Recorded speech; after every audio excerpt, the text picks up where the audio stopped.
Is a gaseous atom, इसमें से एक इलेक्ट्रॉन निकालने के लिए, किसी भी गैसियस एटम के आउटरमोस्ट सेल से एक इलेक्ट्रॉन रिमूव करने के लिए जो एनर्जी रिक्वायर्ड होती है, that energy is known as ionisation energy. But एक एटम के आउटरमोस्ट सेल से हम नंबर ऑफ इलेक्ट्रॉन रिमूव कर सकते हैं, जरूरी नहीं एक ही रिमूव करें, 1 2 3 4 5 कितने भी रिमूव कर सकते हैं। मींस ए प्लस से फर्दर हम एक और इलेक्ट्रॉन निकाल के A+2 बना सकते हैं, A+2 से फर्दर एक और इलेक्ट्रॉन निकाल के A+3 एंड सो ऑन। ए से ए प्लस बनाने के लिए जो एनर्जी रिक्वायर्ड होती है उसको हम बोलते हैं IE1, first ionisation energy of A plus से A+2 बनाने के लिए जो एनर्जी रिक्वायर्ड होती है उसको बोलते हैं IE2, बिकॉज ए से दूसरा इलेक्ट्रॉन निकल रहा है। अब ए से एक इलेक्ट्रॉन निकला तब A प्लस बन गया, दूसरा इलेक्ट्रॉन निकल रहा है तब A+2 बनता है। तो ए प्लस से जब एक और इलेक्ट्रॉन निकालूंगा तो IE2, और ऐसे ही A+2 से एक और इलेक्ट्रॉन निकालेंगे तो एनर्जी जो रिक्वायर्ड होगी वो होगी IE3। ये एनर्जी रिक्वायर्ड है हर एक पर्टिकुलर एटम या आयन से इलेक्ट्रॉन रिमूव करने के लिए। अब अगर कोई मुझे पूछे बताओ ए से A+2 बनाने के लिए कितनी एनर्जी चाहिए, तो सिंपली मैं बोल सकता हूँ ए से ए प्लस बनाने के लिए IE1 रिक्वायर्ड है, ए प्लस से A+2 बनाने के लिए IE2 रिक्वायर्ड है। तो ए टू A+2 जाने के लिए IE1 plus IE2 energy required होगी। सिंपल चीज, एक चीज तो आप ये बता सकते हो कि पहला इलेक्ट्रॉन निकालना है तो IE1, सिर्फ दूसरा निकालना है तो IE2, अगर एटम से दो निकालने हैं तो IE1 प्लस IE2। दूसरी चीज जो आपको याद रखनी है, सक्सेसिव आयनाइजेशन एनर्जीज हमेशा इंक्रीजिंग ऑर्डर में होती हैं। IE2 is always greater than IE1 and IE3 is always greater than IE2, like this IE4 is always greater than IE3 and so on. कोई भी एटम हो, नोबेल गैस हो, metal हो, non metal हो, gas हो, कोई सी भी halogen हो, चेल्कोजन हो, निकोजन हो, कुछ भी हो, सबके लिए ionisation energy, successive ionisation energy हमेशा इंक्रीजिंग ऑर्डर में ही होंगी। ये दो चीजें आपको याद रखनी है। तीसरी चीज जो आपको याद रखनी है आयोनाइजेशन एनर्जी के लिए वो ये कि ए से एक इलेक्ट्रॉन निकाला तो A प्लस बना, यानी ए जितना ज्यादा स्टेबल होगा हमें उतनी ही ज्यादा एनर्जी देनी पड़ेगी A प्लस बनाने के लिए, बिकॉज ए की स्टेबिलिटी जितनी ज्यादा होगी ए उतना ही ओपोज करेगा। क्योंकि अगर मान लो ए कोई भी स्टेबल स्टेट में है, जैसे इलेक्ट्रॉन निकाल लोगे वो स्टेबल स्टेट तो चली गई।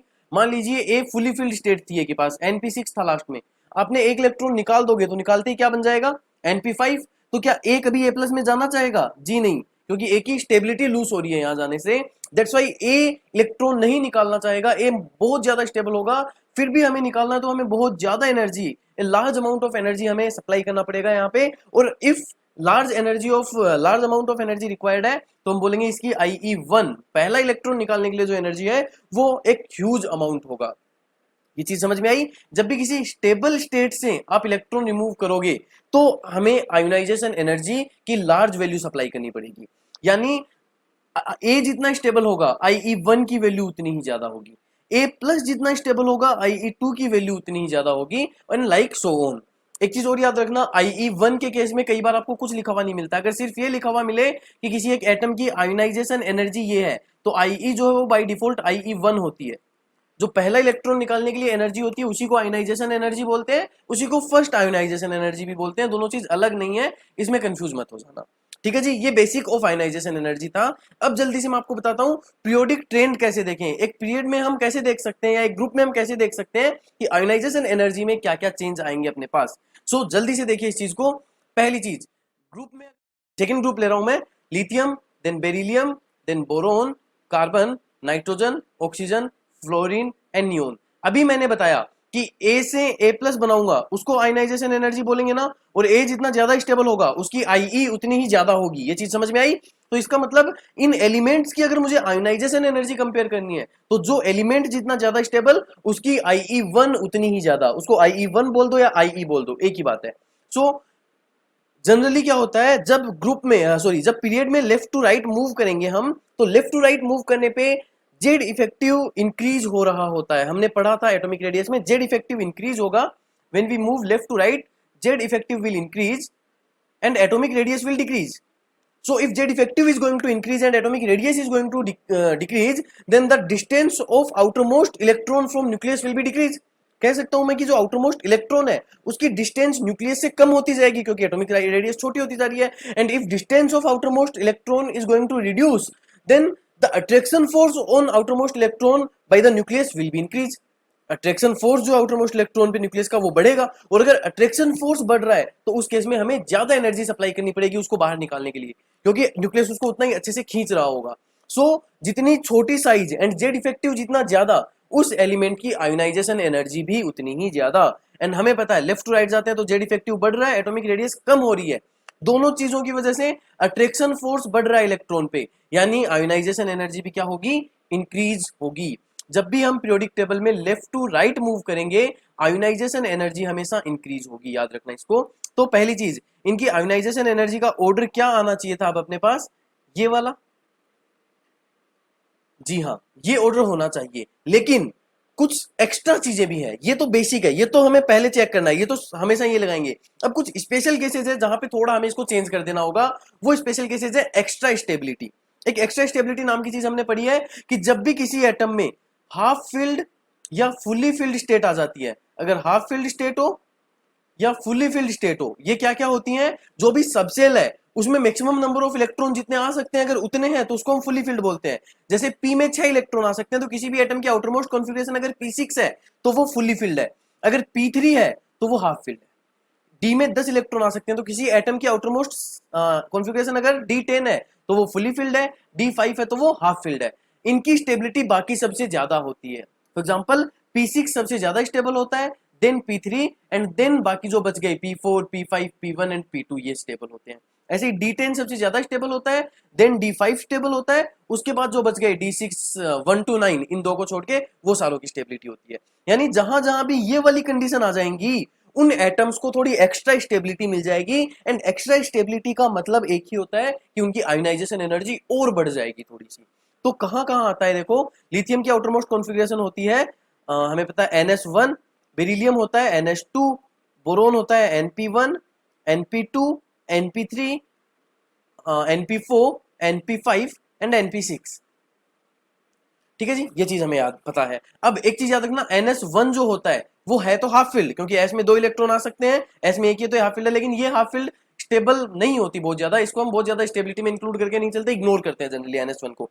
NS2 फुली फील्ड स्टेट है, फुली फील्ड है मतलब ये एक्स्ट्रा स्टेबल होगा, एक्स्ट्रा स्टेबल होगा तो इसकी आयोनाइजेशन एनर्जी थोड़ी ज्यादा होनी चाहिए, यानी जिसकी भी हाफ फील्ड या फुली फील्ड आएगी उसकी आयोनाइजेशन एनर्जी अपने से बाद वाले से ज्यादा हो जाएगी, लेकिन सिर्फ अपने से बाद वाले से ज्यादा होगी। मतलब कि बेरिलियम और बोरोन को अगर मैं कंपेयर करूं तो बोरोन ज्यादा होना चाहिए था, लेकिन एक्स्ट्रा स्टेबिलिटी की वजह से बेरिलियम ज्यादा है। लेकिन अगर आप बेरिलियम और कार्बन को कंपेयर करोगे तो आप ये नहीं बोल सकते कि सर इसके पास फुली फिल्ड है, ज्यादा स्टेबल है, तो ये नहीं, उस केस में यही होगा। एक्स्ट्रा स्टेबिलिटी जो फुली फिल्ड स्टेट है वो एक्स्ट्रा स्टेबिलिटी सिर्फ एक एटम तक ही प्रोवाइड कर सकती है कि अगले एटम से ज्यादा हो जाए, सिर्फ उतनी ही। कार्बन और बेरिलियम में कार्बन ही ज्यादा रहेगा। ठीक है जी, एक तो ये हो गया अपने पास। तो एक केस तो हमें ये याद रहेगा, बेरिलियम ज्यादा होता है। सिर्फ बेरिलियम ही नहीं, इस ग्रुप के सारे एटम्स जो हैं वो इस ग्रुप के एटम्स से ज्यादा आयोनाइजेशन एनर्जी शो करेंगे। ठीक है जी, याद रहेगी ये चीज। दूसरी चीज आपको जो याद रखनी है वो नाइट्रोजन की, नाइट्रोजन NP3 हाफ फील्ड है तो ज्यादा स्टेबल होगा, और अगर ज्यादा स्टेबल होगा तो इसकी जो आयोनाइजेशन एनर्जी है वो ज्यादा हो जाएगी ऑक्सीजन से। सिर्फ इसकी ही नहीं, सिर्फ नाइट्रोजन की ही नहीं, इस ग्रुप के जितने भी पूरे एटम्स हैं उन सब की आयोनाइजेशन एनर्जी ज्यादा हो जाएगी इस ग्रुप वाले एटम्स से। ठीक है जी, ये चीज भी याद रहेगी। इसमें भी याद रखना, नाइट्रोजन सिर्फ ऑक्सीजन से ज्यादा हो पाएगा, फ्लोरीन से ज्यादा नहीं हो पाएगा। यानी अब अगर मैं सेकेंड पीरियड के लिए एटॉमिक रेडियस का ऑर्डर लिखूं, सॉरी आयोनाइजेशन एनर्जी का ऑर्डर लिखूं, तो वो ऑर्डर क्या जाएगा अपने पास, सबसे ज्यादा होगी नियोन की, नियोन के बाद fluorine, then nitrogen, then oxygen, then carbon, then beryllium, beryllium के बाद आएगा बोरोन, एंड लास्ट में लिथियम। तो बस ऑर्डर वही रहेगा कि लेफ्ट टू राइट जाओगे तो इंक्रीज होगी आयोनाइजेशन एनर्जी, बस जहां जहां फुली फील्ड और हाफ फील्ड आ रहे हैं उनके अपने आगे वाले एटम से ज्यादा कर देना। सारे के सारे पीरियड्स में यही ऑर्डर फॉलो होगा। So this is ionisation energies trend in periodic table. ये IE1 का था। अब कई बार अपने को पूछ लेते हैं कि बताओ IE2 का कंपेयर करना है हमें। मैं फिर से दूसरी स्क्रीन हमें पूछ लेते हैं कि IE2 lithium, beryllium, boron, carbon, nitrogen, oxygen, fluorine and neon, इन सब में IE2 का ऑर्डर बताइए। तो IE2 मतलब क्या कि अब हमें A+ से इलेक्ट्रॉन निकालना है। A से A+ बनाया, ये IE1 थी, तो A जितना ज्यादा स्टेबल IE1 उतनी ही ज्यादा। A+ से A+2 बनाने में जो एनर्जी चाहिए वो IE2 होती है, यानी A+ जितना स्टेबल होगा IE2 उतनी ही ज्यादा होगी। यानी अब हम इन एलिमेंट्स की कॉन्फ़िगरेशन कंपेयर नहीं करेंगे, अब हम इनके एक आयन की कॉन्फ़िगरेशन कंपेयर करेंगे, Li+, Be+, boron plus, carbon plus, nitrogen plus, oxygen plus, fluorine plus and neon plus. इन सब के जो सबसे ज्यादा स्टेबल होगा उसकी IE सबसे ज्यादा, सबसे कम होगा उसकी IE सबसे कम। तो पहला ऑर्डर तो आप हमेशा याद रखेंगे कि लेफ्ट टू राइट चाहे IE1 पूछे, IE2 पूछे, IE3, IE5, IE10, left to right सारी इंक्रीज होती हैं। IE हमेशा इंक्रीज होती है लेफ्ट टू राइट, चाहे वो कोई सी भी हो। बस याद क्या रखना है, जहां जहां एक्स्ट्रा स्टेबिलिटी है उसको बढ़ा दो। अब एक्स्ट्रा स्टेबिलिटी कहां जाएगी याद रखना, लिथियम की कॉन्फ़िगरेशन थी NS1, लिथियम की कॉन्फ़िगरेशन थी NS1, तो लिथियम प्लस में एक इलेक्ट्रॉन निकल गया, यानी इसकी कितनी हो गई, हीलियम वाली कॉन्फ़िगरेशन आ जाएगी इसके पास।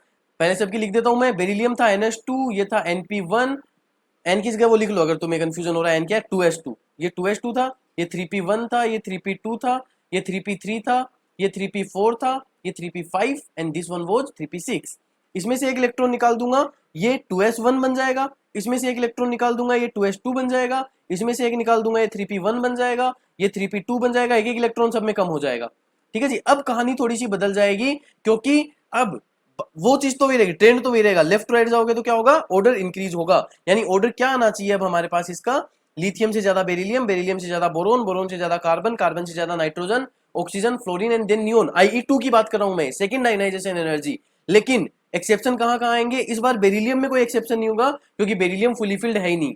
फुली फिल्ड क्या कौन कौन है, लिथियम फुली फिल्ड हो गया, 1p2 हो गया ना, और सॉरी ये 1p2 थोड़ी होता है, 1s2 हो जाएगा।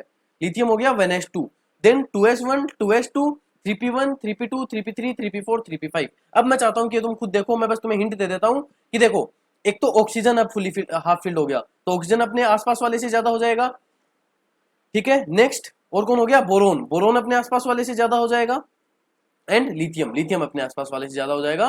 तो IE2 जब कंपेयर करोगे तो इन तीनों में एक्सेप्शन मिल जाएंगे। सिंपली करना क्या है, IE2 में हमें एक इलेक्ट्रॉन निकाल के जो +1 कॉन्फ़िगरेशन आए उसको ऑब्जर्व कर लेना, और बाकी सारी चीजें सेम रखना। चलिए जी, ये हो गया एक पीरियड में आयनाइजेशन एनर्जी का ऑर्डर। अब हम जल्दी से देख लेते हैं ग्रुप में आयनाइजेशन एनर्जी का ऑर्डर क्या आता है। तो जब भी किसी ग्रुप में ऊपर से नीचे जाओगे, if you are moving in a group from top to bottom, then पहला ग्रुप ही ले रहा हूं मैं, lithium, then sodium, potassium, rubidium, caesium and then फ्रेंचियम।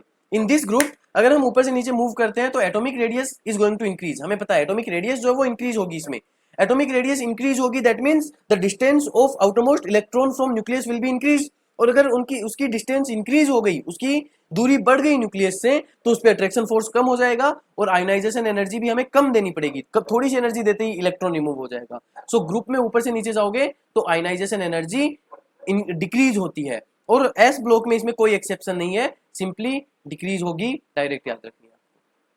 ठीक है जी, इसमें पी ब्लॉक में एक एक्सेप्शन आता है, पी ब्लॉक में भी बाकी सारे नॉर्मल है, सिर्फ दो छोटे छोटे एक्सेप्शन है, वो याद रख लेना।